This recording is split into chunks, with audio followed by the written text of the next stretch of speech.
Assalamualaikum warahmatullahi wabarakatuh. Waalaikumsalam warahmatullahi wabarakatuh.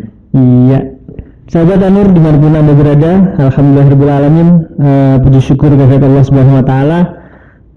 Banyak sekali nikmat yang sudah diberikan kepada kita semuanya. Khususnya hari ini nih, ini kedatangan tamu spesial, yaitu alumni SDIT Anur Gemolong. Sebelumnya kita lanjut nih, Mas. Saya pengen menyapa dulu sahabat-sahabat Anur dimanapun Anda berada. Sahabat Anur, gitu ya Mas ya, biasanya ya Mas ya.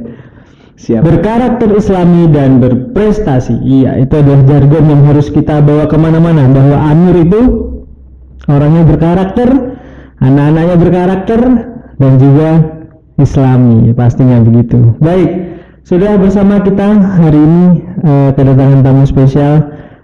Ini tadi tidak diduga-duga dan tidak dinyana-nyana setelah sekian lama sekali tidak berpodcast ceria, gitu Mas. Sejak kapan ya? Lupa saya.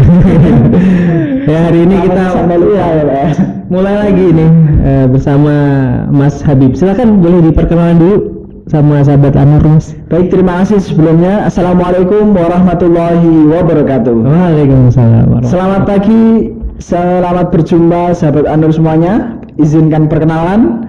Saya Ahmad Aziz Habibullah, alumni SDIT Anur ke-8 atau lulus tahun 2016.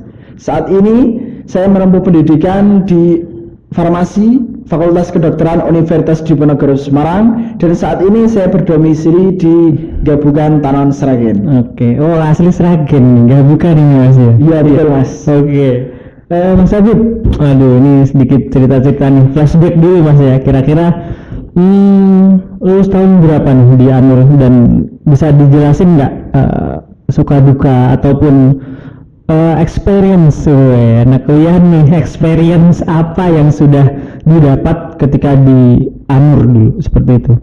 Baik, sebelumnya saya izin menceritakan kurang lebih saya itu lulus tahun 2016, jadi tahun pelajaran 2015-2016. Oke. Kemudian untuk cerita pengalaman atau experience di Anur itu tentunya banyak sekali kenangan, cerita, dan kenangan yang tidak bisa dilupakan di SDIT Anur sendiri. Bisa diceritakan apa tuh? Sudah dapat momen apa itu waktu itu kok sampai terngiang-ngiang sampai sekarang gitu? Momen apa kira-kira? Momen yang menurut saya sangat dikenang itu liburan dan piknik, Pak. Saat itu saya memang suka piknik, dan itu saya sebagai provokator teman-teman untuk ayo piknik. Ini provokatornya dalam segi positif ya, iya, jelas ya. Iya, positif ya. Begitu. Dulu pikniknya kemana Mas? Dulu saya itu ke Jogja, Pak. Oh, di Jogja. Di Taman Pintar, kemudian juga ke Malioboro. Itu teman-teman dan saya itu sudah senang sekali, Pak, naik kereta bareng-bareng, berangkat bareng-bareng, pulang bareng-bareng, liburan berjalan dari Tugu sampai Taman Pintar bareng-bareng, itu biasa sekali. Biasa. Jadi sudah berapa tahun masalah 2016 sampai ini 2023. Jadi udah berapa tahun tuh? Sekitar 7-8 tahun lah ya. Jadi pastinya kan mengenang. Saya juga alumni di sebuah sekolah, panjenengan juga di SDIT Anur. Itu pastinya banyak sekali guru-guru dan juga momen bersama guru di kelas ataupun di sekolah, itu pun pasti masih terbesit sampai sekarang. Iya, benar. Seperti itu ya Mas ya. Itu bisa diceritakan nggak pengalaman yang paling menarik bersama guru itu siapa kira-kira waktu itu? Tentunya banyak sekali Pak pengalaman bersama guru di kelas. Tapi saya itu yang masih ingat sampai sekarang itu adalah ketika pembelajaran dengan Pak Ian Budiatmoko. Itu salah satu guru favorit. Selamat pagi Pak Ian. Beliau salah satu guru favorit saya, karena yang membuat mengesankan itu siswa itu tidak boleh istirahat sebelum hafal perkalian. Efeknya bagaimana bahwa saat ini sebelum lulus itu semua siswa itu sudah hafal dan pintar, juga menguasai ilmu matematik atau perkalian itu sendiri. Jadi belajar yang ditanamkan oleh Pak Ian itu berproses, tapi efeknya sangat luar biasa. Luar biasa, ini alumni kita yang luar biasa ini Mas. Jadi gini Mas, SDIT Anur ya kan, itu pastinya ada embel-embel Islamnya di sana kan. Pasti kita menerapkan, memadukan, kita mensinergikan Islam dan juga sains. Menurut pandangan Mas Habib sendiri sebagai alumni setelah lulus 7-8 tahun silam, itu efek apa sih sudah sekolah di Anur itu, kira-kira ada dampak baik apa atau di luar gitu setelah ini kuliah gitu, masuk sekolah gitu? Baik. Saya juga menyadari dan merasakan bahwa memang pendidikan di SDIT Anur sendiri itu penekanan pada bidang ilmu agama dan sains itu memang balance begitu. Artinya kita tidak hanya dituntut atau diwajibkan atau dididik untuk menguasai ilmu sains, tapi kita juga diberi pondasi bahwa sekolah di SDIT Anur itu memang sebetulnya itu didasari oleh pondasi pembelajaran keagamaan yang kuat.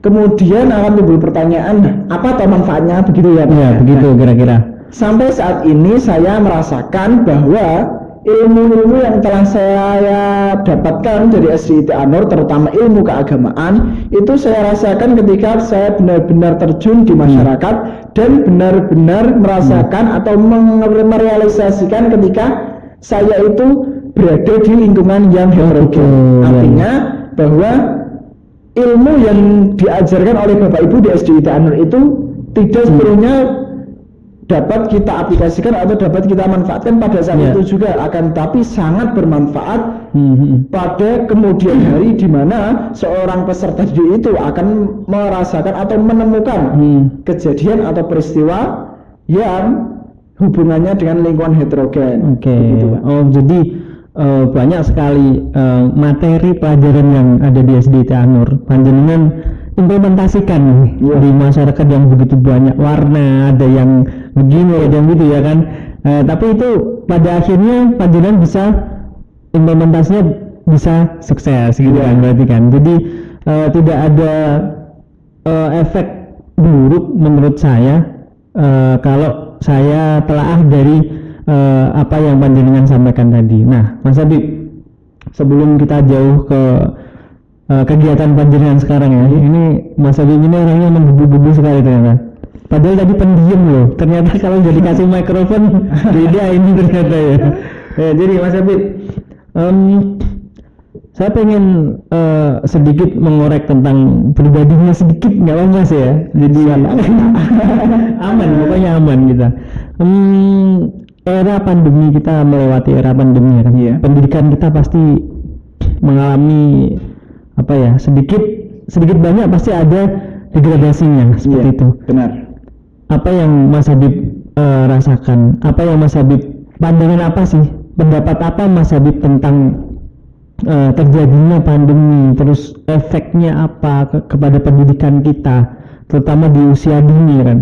Usia dini kan golden apa tuh? Golden age banget ya Mas ya. Golden age kan kita di usia dini Mas ya. Nah, menurut Mas Habib nih gimana nih? Ada era pandemi, terus sekarang yang sudah apa tuh? Sekarang yang sudah lebih sedikit agak renggang ya pandeminya seperti itu. Gimana Mas Habib? Ini menurut pendapat saya, pandangan saya bahwa era pandemi seperti yang sudah kita lalui itu memang memberikan dampak yang sangat signifikan terhadap dunia pendidikan di Indonesia. Sebenarnya tidak hanya di Indonesia, tapi hampir seluruh dunia. Betul. Kan tapi topik di sini bahwa saya akan menyampaikan salah satu dampak pandemi di dunia pendidikan ini adalah semakin turunnya kualitas pembelajaran dan semakin turunnya kualitas peserta didik di Indonesia ini. Karena apa? Karena kita tahu bahwa selama pandemi ini kita itu pembelajaran itu hanya online atau dunia maya. Artinya bahwa pembelajaran atau ilmu yang disampaikan oleh Bapak Ibu guru kepada peserta didik itu kurang maksimal. Kami juga merasakan hal itu sebagai peserta didik. Kami juga merasa kesulitan ketika belajar di pandemi. Mengapa? Karena yang pertama itu karena ada kendala dalam memahami, kemudian yang kedua itu keluar banyak biaya sarana dan prasarana. Oh iya, Itu fakta, iya. pasti beli HP ya kan? Iya, tidak hanya HP tapi juga kuota. Iya kota, ya pasti, iya. Nah selain itu di kalangan pelajar mungkin saya juga belajar dari pengalaman bahwa era pandemi itu secara tidak langsung itu membuat semangat belajar siswa itu menurun karena betul. Tentunya juga kurang adanya pengawasan yang signifikan dari atau pengawasan yang intensif dari Bapak Ibu guru karena kita hanya berada di dunia maya. Kemudian banyak dari kalangan siswa itu yang kalau bahasa sederhana itu adalah gampang nih. Contoh ada tugas nanti saja gitu. Berbeda dengan pembelajaran tatap muka atau pembelajaran offline karena memang peserta didik itu dihadapkan dengan guru secara langsung dan pembelajaran yang dilakukan atau dilaksanakan itu dapat maksimal. Oke, good. Oke, Mas. Saya sependapat dengan apa yang panjenengan sampaikan. Nah, itu tadi sedikit ya Mas ya tentang era pandemi lah kita sudah lalui dan semoga nanti kedepannya pendidikan Indonesia semakin lebih baik ya Mas ya gitu. Amin. Nah, kita ngobrol nih sedikit kekiniannya dari Mas Habib ini ya. Kekiniannya kegiatan sehari-hari nih. Dengar nih Mas Habib itu habis dapat penghargaan MURI ya Mas. Bisa diceritakan itu apa itu? Penghargaan dalam bidang apa itu kira-kira? Ya benar Pak, alhamdulillah. Jadi waktu itu pada tanggal 25 November tahun 2021, Museum Rekor Dunia Indonesia menganugerahkan kepada saya penghargaan rekor MURI dengan tajuk rekor yaitu pelajar SMA dengan penghargaan dan juara terbanyak multidisiplin ilmu. Luar biasa sekali, luar biasa. Disiplin ini berarti bermacam-macam dari segi materi pelajaran. Ya benar Pak. Jadi ini saya cerita di aja ya. Apa aja tuh? Aja? Boleh dikulik kok. Kita kulik semuanya, nggak apa-apa. Jadi itu memang tahun 2021 itu adalah eranya pandemi, mana dunia pendidikan Indonesia itu sedang gelap-gelapnya atau bingung-bingungnya. Dan pembelajaran itu juga pembelajaran online. Saya sebagai pelajar saat itu merasa jenuh dengan materi pembelajaran atau model pembelajaran yang monoton. Nah, akhirnya saya berpikir bagaimana saya itu menciptakan suasana belajar yang nyaman, menarik begitu. Karena kalau kita hanya di depan laptop atau di depan gawai atau handphone itu akan merasa jenuh dan mata itu akan capek. Nah, kemudian dari situ saya mencoba hal baru. Nah, dengan apa? Dengan mengikuti berbagai perlombaan. Jadi selama kegiatan di era pandemi itu saya tidak mantengin laptop untuk pembelajaran. Artinya saya tidak belajar secara monoton tentang pembelajaran sekolah. Di samping itu saya juga mempelajari berbagai materi untuk perlombaan dengan tujuan supaya tidak merasa jenuh. Nah, itu dimulai dari tahun 2020. Akhirnya sampai tahun 2021 karena memang itu pandemi juga tahun 2021. Hingga akhirnya pada bulan November awal itu saya sudah alhamdulillah berhasil mengumpulkan kurang lebihnya 120 piagam penghargaan. Luar biasa, 120 di tahun 2001 aja itu ya, 1 tahun itu ya? 2020-2021. Berarti ada sekitar 120 piagam penghargaan. 120 dan itu dianugerahi rekor MURI gitu ya Mas? Benar, dianugerahi rekor MURI oleh Museum Rekor Dunia Indonesia. Gitu. Untuk piagamnya itu tidak hanya satu subjek Pak, jadi beberapa mata pelajaran atau beberapa subjek. Ada yang sains, keagamaan, dan sastra. Untuk detailnya itu ada sains bagian mata pelajaran kimia, fisika, matematika.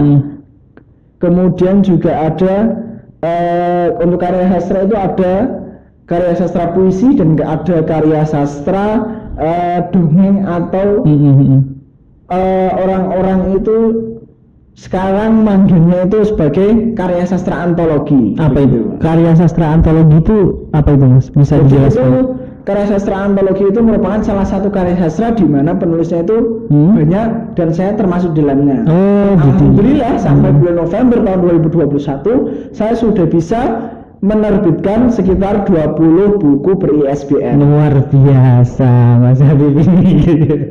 Jadi ini ya Mas ya, terkadang orang itu memang harus benar-benar bisa mengejawantahkan, apa ya kira-kira, benar-benar bisa mengimplementasikan anugerah dari Allah Subhanahu Wa Taala. Kita diberi banyak ini loh Mas, diberi akal ya kan, banyak sekali anugerah-anugerah yang lainnya, kita diberi agama, kita diberi pencerahan. Nah, Mas Habib ini adalah salah satu alumni dan juga pelajar maksud saya di banyak pelajar-pelajar yang lainnya yang berhasil menurut saya itu keluar dari dimensi-dimensi yang seharusnya pandemi, males ya kan, ogah-ogahan segala macam, tapi Mas Habib mampu menjawab ya kan, gitu sahabat Anur, mampu menjawab tantangan di era pandemi waktu itu dengan sebuah golden ways gitu. Jalan emas yang begitu sangat apa ya, istimewa sekali, mampu mendapatkan piagam, mampu berprestasi di banyak bidang keilmuan. Itu ya sebuah pencapaian yang sangat-sangat luar biasa kalau menurut saya ini. Terima kasih ya. Mas Habib, plan ke depan ini kira-kira Mas Habib ada proyekan apa atau mau bikin karya apa lagi gitu Mas? Adakah? Untuk plan ke depan atau rencana terdekat, saat ini saya sedang berusaha berproses untuk penyempurnaan inovasi alat baru saya, Pak. Jadi, apa itu? Di bidang apa ini? Keponya menjadi alat apa itu? Saya punya tim.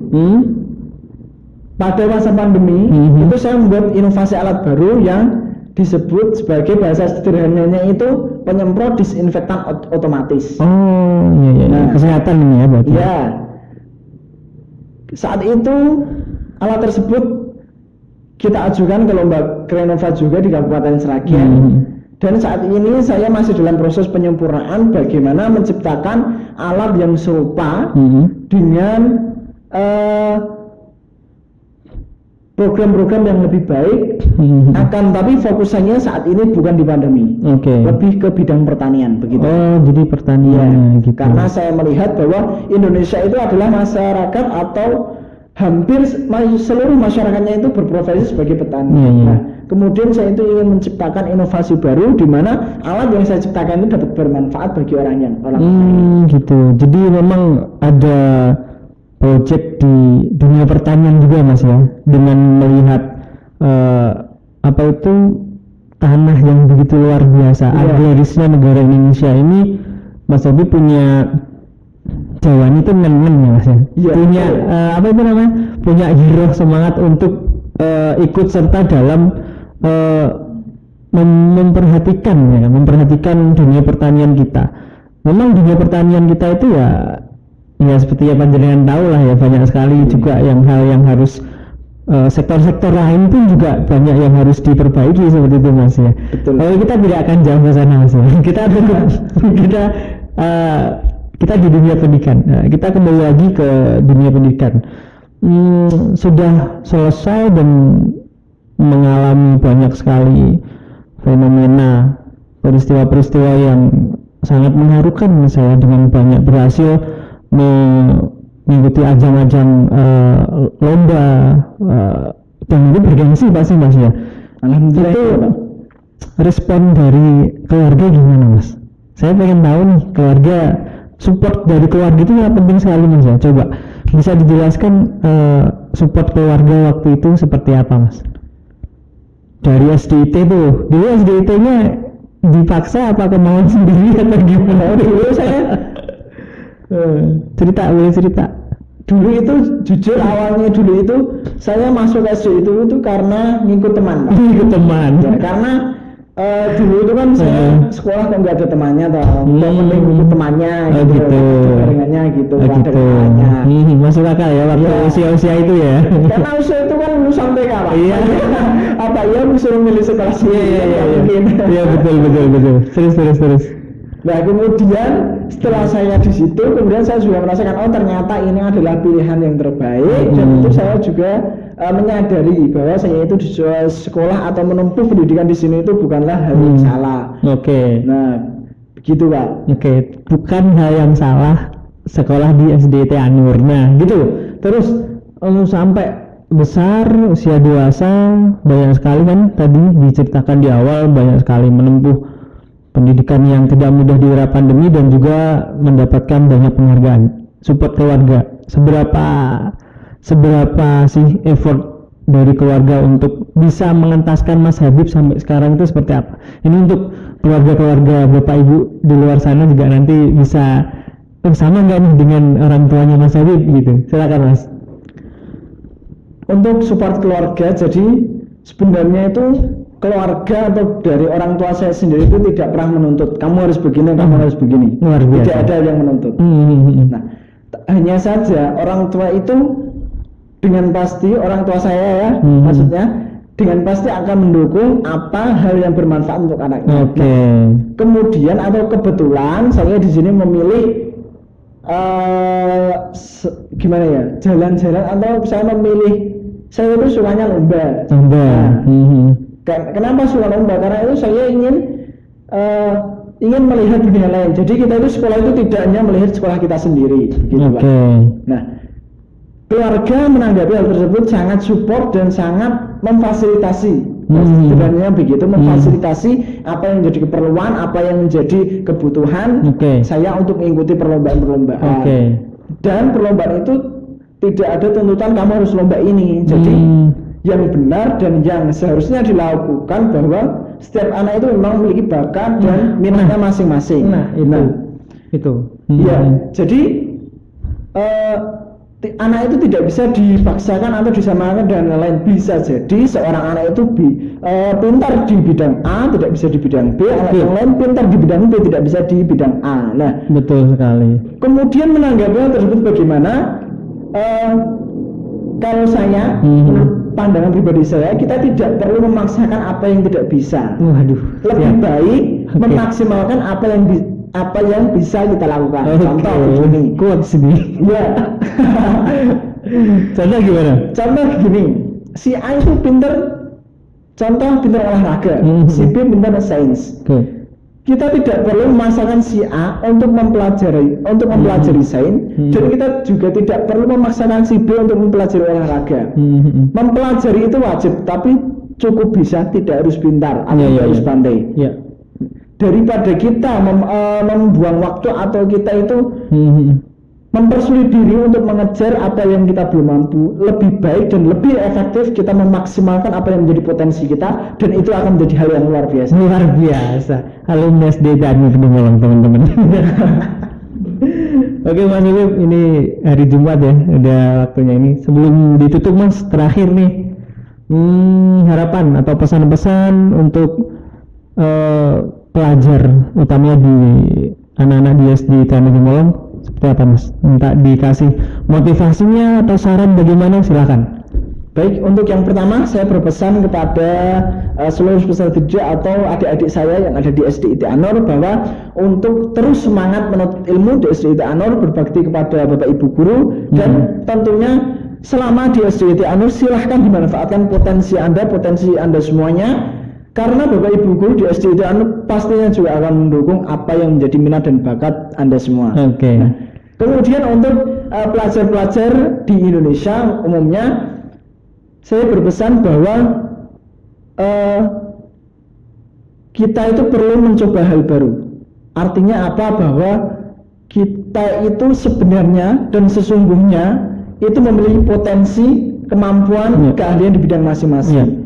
Allah itu tidak pernah menciptakan manusia atau makhluk dengan sia-sia. Hanya saja kita itu perlu meluangkan waktu dan merelakan tenaga juga untuk menggali potensi tersebut, kemudian memaksimalkan potensi tersebut untuk menjadi keahlian yang luar biasa. Begitu Pak. Kira-kira Rayukalifullah itu ya? Benar.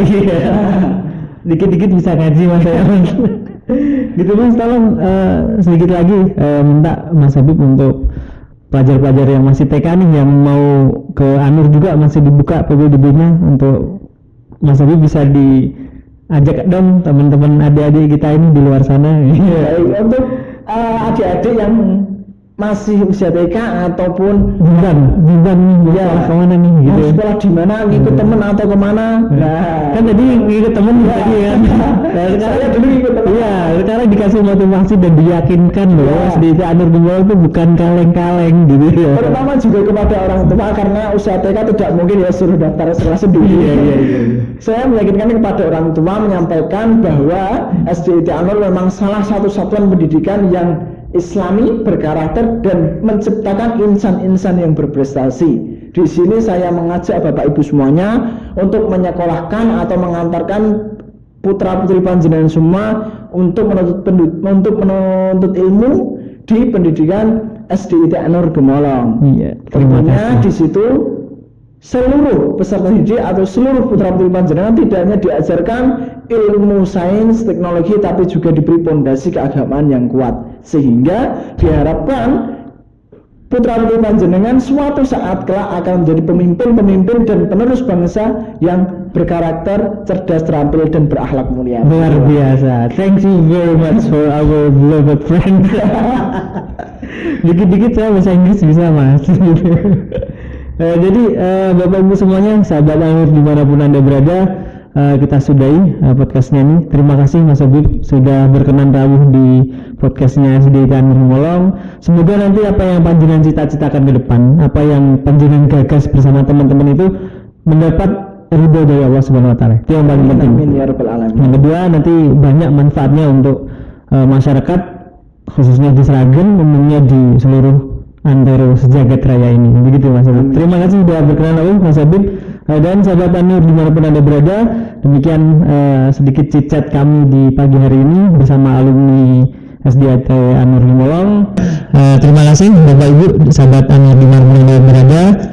Semoga selalu dilindungi oleh Allah Subhanahu Wa Taala dan segera daftarkan putra-putri panjenengan di SDIT Anur Gumulong. Gitu ya Mas ya. Betul. Terima kasih. SDIT Anur Gumulong, berkarakter Islami dan berprestasi. Wassalamualaikum warahmatullahi wabarakatuh. Waalaikumsalam warahmatullahi wabarakatuh.